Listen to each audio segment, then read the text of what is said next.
আরে তোমার মাথার উপর তো শয়তান লেখা হয়ে গেছে। আরে দেখ তোর মাথার উপরে হয়ে গেছে শয়তান লেখা।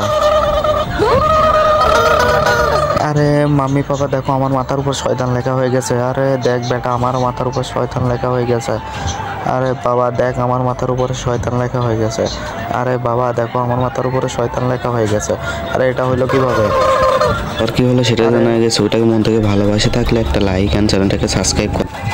আরে মৌলানা সাহেব আপনাকেই তো খুঁজতেছিলাম। আরে দেখেন আমাদের মাথার উপর সবারই শয়তান লেখা হয়ে গেছে।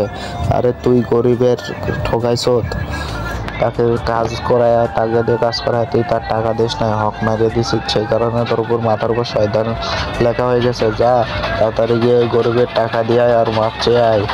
যা তাড়াতাড়ি যা, বাঁচতে যদি চাস দ্রুত যা। আচ্ছা আচ্ছা মৌলানা সাহেব আমাকে এই নেন বাবা আপনার সেদিনকার কাজের টাকা, আমাকে মাফ করে দিয়ে নেয়। আল্লাহকে মাফ করে দেন, হে রব্বুল আলামিন আমাকে মাফ